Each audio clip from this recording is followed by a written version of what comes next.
संतोष बहुत उदास थी, होती भी क्यों नहीं, जिसे इतना चाहा उसी ने धोखा दे दिया था। संतोष ने अपने कमरे का दरवाज़ा बंद किया और बिस्तर पर औंधे मुंह लेट गई। बार बार उसके कानों में नीरज की बातें गूंज रही थीं। कितनी आसानी से कह दिया था नीरज ने कि वह रूपा से प्यार करने लगा है। संतोष ने तड़प कर पूछा था, यही बात तुम कुछ दिन पहले तक मुझसे कहा करते थे न नीरज? अब क्या हो गया? मुझसे मन भर गया? ऐसा कुछ नहीं संतोष, पसंद मुझे तुम भी हो, मगर यदि मेरे पास दो ऑप्शन हो, एक रूपा और दूसरी तुम, तो जाहिर है कि मैं रूपा को ही चुनूंगा। ये बात तुम भी समझ सकती हो। रूपा एक अविवाहित और स्मार्ट लड़की है, जबकि तुम विधवा हो। फिर मैं उसे पसंद क्यों न करूं? हकीकत को समझो प्लीज। सच स्वीकार करो संतोष। अगर मैं तुम्हें प्यार करता हूं तो इसका एहसान मानो, नीरज ने बेशर्मी के साथ कहा। ठीक है नीरज, आज से इस एहसान को अपने पास रखना प्लीज। मेरी तरफ देखना भी मत, कोई फोन मत करना। आज से मेरा और तुम्हारा कोई नाता नहीं है। गुड बाय कहकर संतोष चली आई। उसके मन में तूफान उठ रहा था। अगर वह विधवा है, उसके पति सुरेश की आकस्मिक मौत हो गई, तो इसमें उसकी क्या गलती? क्या अब उसे किसी पुरुष का सच्चा प्यार हासिल नहीं हो सकता? क्या कोई उसका हमसफर नहीं बन सकता? अपनी जिंदगी में एक पुरुष की कमी वह बहुत शिद्दत से महसूस करती थी। बच्चों के भरोसे जिंदगी कैसे जी सकती है? आखिर उनकी शादी होगी और वे अपनी अपनी दुनिया में व्यस्त हो जाएंगे। फिर कौन देखेगा उसे? एक टीस उसके मन को हमेशा सालती रहती थी। सुरेश से संतोष की शादी करीब 16 साल पहले हुई थी। सुरेश एक प्राइवेट कंपनी में काम करता था और संतोष से बहुत प्यार करता था। संतोष की जिंदगी बहुत खुशहाल थी। 2 प्यारे प्यारे बच्चे भी हुए। बेटा हर्षित जो अब 15 साल का था और बेटी नंदिनी जो 11 साल की हो गई थी। शादी के 11 साल बाद ही अचानक सुरेश की मौत हो गई। उस वक्त बच्चे छोटे थे। सुरेश की मौत के बाद करीब 1.5 साल संतोष को खुद को संभालने में लगे। वह ज्यादातर वक्त सुरेश की यादों में खोई रहती थी। बाकी समय बच्चों को संभालने में गुजर जाता। फिर धीरे धीरे बच्चे अपनी दुनिया में व्यस्त होने लगे। तब उसे कसक सी महसूस होने लगी। उसे लगता जैसे उसे दोबारा शादी कर लेनी चाहिए। जिंदगी में एक पुरुष की जरूरत बहुत ज्यादा महसूस होने लगी थी। उसी दौरान ललित नाम का टीचर उसके बच्चों को पढ़ाने के लिए आने लगा। ललित काफी खुशमिजाज इंसान था। जाने अनजाने संतोष की आंखें उससे टकराने लगीं। आंखों आंखों में कहानी आगे बढ़ने लगी। संतोष ललित के लिए चाय नाश्ता लेकर जाती और फिर वहीं पास में बैठकर बच्चों की पढ़ाई देखने के बहाने ललित को देखती रहती। धीरे धीरे दोनों के बीच हंसी मजाक भी होने लगा। अब संतोष को जिंदगी में खुशियों की एक नई वजह मिल गई थी। संतोष को ललित बहुत पसंद था। ललित ने यह बात भांप ली कि संतोष को अकेलापन खाने लगा है। वह इस अवसर का भरपूर फायदा उठाना चाहता था। कुछ दिनों तक संतोष ने ललित से नैन मटका किया और फिर एक दिन उसे अपने दिल की बात बताई। ललित की तो जैसे लॉटरी निकल गई। उसने वक्त ना जाहिर करते हुए संतोष को अपनी बाहों में भर लिया और कुछ ही देर में 2 जिस्म एक जान बन गए। जब भी दोनों को वक्त मिलता, दोनों एक दूसरे में समा जाते। संतोष को जैसे नई जिंदगी मिल गई हो। अभी अभी संतोष ने सपने देखने शुरू ही किए थे कि बच्चे विलेन बनकर सामने आ गए। मम्मा, हमें ललित सर से अब नहीं पढ़ना, दोनों बच्चों ने एक सुर में कहा। ऐसा क्यों? संतोष ने चौंक कर पूछा। क्योंकि वे पढ़ाते कम और आपसे बातें ज्यादा करते हैं। अरे बेटा, ये उनके पढ़ाने का तरीका है। तुम लोगों को काम देने के बाद मुझसे बात करते हैं न, फिर इसमें समस्या क्या है? संतोष ने पूछा। मम्मा, वे टीचर हैं तो पढ़ाना ही उनका काम है, नन की गप्पे मारना, और फिर हमें वह अच्छे भी नहीं लगते।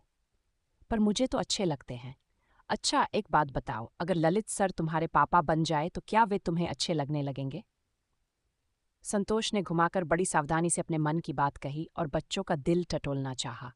वे एकदम से भड़क उठे। कभी नहीं मम्मी, सोचना भी मत। हमें ललित सर जैसा पापा तो बिल्कुल भी नहीं चाहिए, कभी नहीं।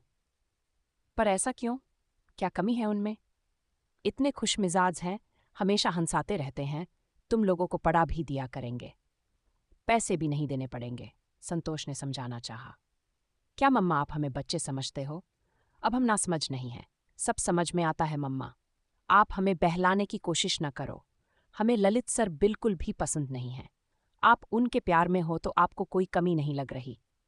पर मुझसे पूछो, न उठने बैठने का ढंग, न कपड़े पहनने का तरीका, अजीब से लटके झटके से आ जाते हैं और आपको अच्छे लगते हैं।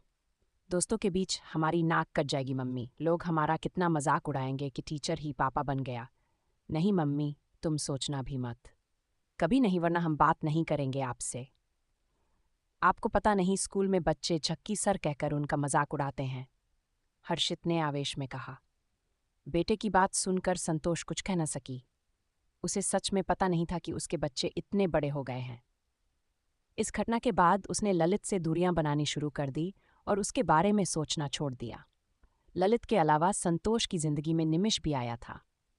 निमिष सुरेश का कुलीग था और अक्सर संतोष का हालचाल पूछने के बहाने मिलने चलाता था। शुरू शुरू में वह अक्सर ग्रेच्युटी और पीएफ आदि के डॉक्यूमेंट्स के सिलसिले में उससे मिलने आता था। धीरे धीरे निमिष संतोष को अच्छा लगने लगा। निमिष भले ही शादीशुदा था, मगर कहते हैं न कि जब किसी पर दिल आ जाता है तो फिर इंसान कोई भी परवाह नहीं करता। यही हाल संतोष का भी था। उसका साथ पाकर संतोष खुद को सुरक्षित और खुश महसूस करती थी। इसलिए वह भी अब निमिष को बहाने बहाने से बुलाने लगी थी। कभी शॉपिंग करने के लिए तो कभी किसी और काम के लिए वह निमिष को ही याद करती।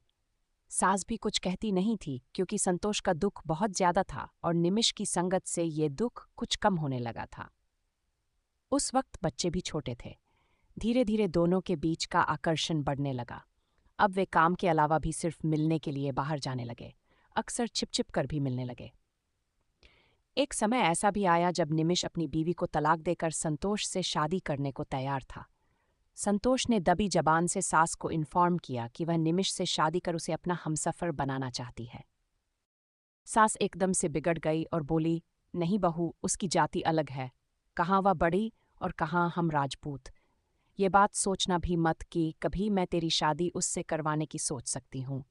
अपनी जाति में तुम्हें कोई अच्छा लड़का मिलता है तो भले ही सोचा जा सकता है, और फिर वह विवाहित भी है, इसलिए उसकी तरफ से अपने मन को बिल्कुल हटा लो। संतोष ने उस समय भी सास की बात मानकर निमिष से किनारा कर लिया था। इस बीच संतोष के घर के सामने वाले फ्लैट में एक नया परिवार आया था। बूढ़े माँ बाप के अलावा घर में एक प्रौढ़ और 13 साल की एक लड़की थी। संतोष का समझते देर नहीं लगी कि वह प्रौढ़ अपनी बेटी और माँ बाप के साथ रहने आया है। दोनों के ही मकान फर्स्ट फ्लोर पर थे। घर की सफाई आदि करते बरबस ही उसकी नजरें सामने के घर की तरफ उठ जाती थी। प्रौढ़ व्यक्ति कभी किचन में खाना बना रहा होता तो कभी फोन पर बातें करता हुआ बालकनी तक आ जाता। एक दिन मौका मिलने पर संतोष ने उससे बात शुरू की। उसने बताया कि विधुर है, पत्नी की एक हादसे में मौत हो गई थी। उसने अपना नाम प्रताप चंद्र बताया। अब संतोष अक्सर ही उससे बातें करने लगी थी। कई बार जब वह घर में कुछ नया बनाती तो प्रताप के घर दे आती। प्रताप भी कोई न कोई रेसिपी सीखने के बहाने उसके घर आने लगा। अक्सर वे बालकनी में खड़े होकर भी एक दूसरे से दुनिया जहान की बातें करते। प्रताप काफ़ी इंटेलिजेंट था। वह पेशे से इंजीनियर था, मगर उसका सामान्य ज्ञान भी कमाल का था। कितनी ही रोचक बातें सुनाकर वह संतोष का मन लगाए रखता था। प्रताप की बेटी अक्सर उसके घर खेलने आने लगी। दोनों परिवारों के बीच मेलजोल बढ़ा तो वे साथ में घूमने जाने लगे। प्रताप और संतोष भी एक दूसरे के करीब आने लगे थे। तब एक दिन संतोष ने अपने मन की बात सास को बताई। माँ, कैसा हो यदि मैं प्रताप से शादी कर लूं? बेटा, मैं भी ये बात काफ़ी समय से सोच रही हूँ, मगर एक ही शंका है मन में। वह क्या माँ जी?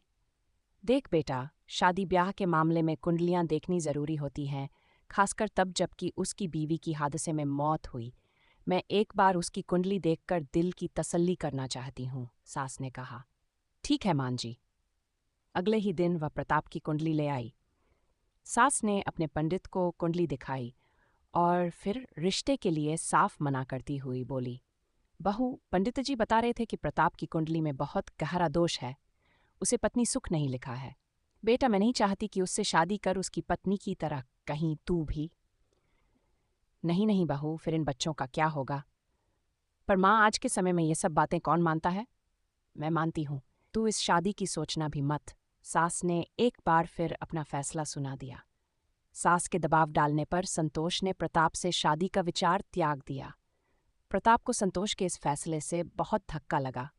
उसने मिलजोल काफ़ी कम कर दिया और 2 माह के अंदर ही किसी और से शादी भी कर ली।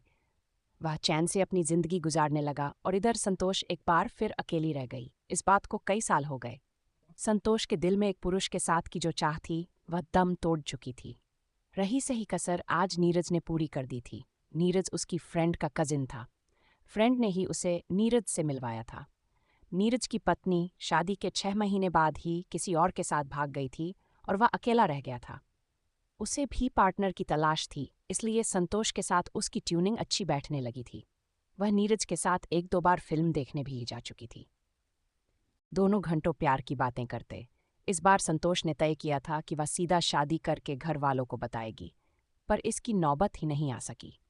इससे पहले ही दोनों के बीच में रूपा नाम की एक स्टाइलिश सी लड़की ने एंट्री मारी और नीरज को चुरा लिया।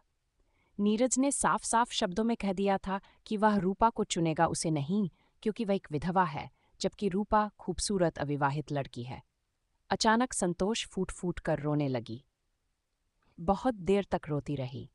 उसे महसूस हो रहा था जैसे अकेला रहना ही उसकी नियति बन चुकी है। बच्चों और सास के समझाने बुझाने से वह थोड़ी शांत हुई और नॉर्मल होने की कोशिश करने लगी, मगर उसके चेहरे की हंसी पूरी तरह गायब हो गई थी। एक उदासी उसके चेहरे पर हमेशा पसरी रहती। वह डिप्रेशन का शिकार हो चुकी थी। अक्सर कमरा बंद कर खामोश बैठी रहती। बच्चे मां की इस हालत के लिए खुद को जिम्मेदार मान रहे थे। सास भी ये बात समझ रही थी कि यदि समय रहते सही फैसला ले लिया होता और उसे पुनर्विवाह कर लेने दिया होता तो आज उसकी ये हालत नहीं होती। मगर अब वे केवल पछता सकते थे, क्योंकि संतोष ने अपनी हंसी और खुशियों से हमेशा के लिए दूरी बना ली थी। एक दिन सास ने प्यार से उसका माथा सहलाते हुए कहा, चल बहू, ठीक से तैयार हो जा, तुझे किसी से मिलवाना है। किससे मान जी? उदास स्वर में संतोष ने पूछा। मेरी सहेली का भतीजा है, उसकी भी बीवी मर चुकी है। तेरी शादी की बात चलाई है उससे, बहुत अच्छा लड़का है। केवल विदुर या अच्छा होना ही काफी नहीं मां। आपने उसकी कुंडली देखी? 36 गुण मिला लिए। आपने बच्चों से पूछा? बच्चे मना तो नहीं कर रहे और पंडित जी ने कोई दोष तो नहीं बताया? फिर ये भी तो सोचो कि लोग क्या कहेंगे। मां जी, आप जानती हो ना, मेरी शादी से पहले सैकड़ों सवाल आगे आ जाते हैं। उनके जवाब ढूंढते ढूंढते मैं थक चुकी हूँ। मुझे शादी नहीं करनी। सुना मां जी, मुझे नहीं करनी शादी। मेरी जिंदगी में अकेला रहना लिखा है। तभी तो कितने ही पुरुष मेरी जिंदगी में आए, मगर हर बार कोई न कोई सवाल सामने आता रहा और मेरा सपना टूटता रहा, मेरी जिंदगी को सूना करता रहा। अब मुझे इस झांसे में नहीं आना, नहीं करनी मुझे शादी। बस बहुत हो गया, प्लीज अकेला छोड़ दो मुझे। कहते कहते संतोष फूट फूट कर रो पड़ी। तो दोस्तों, वीडियो अच्छी लगी हो तो चैनल को सब्सक्राइब ज़रूर करें। मिलते हैं अगली वीडियो में, तब तक के लिए love you and take care.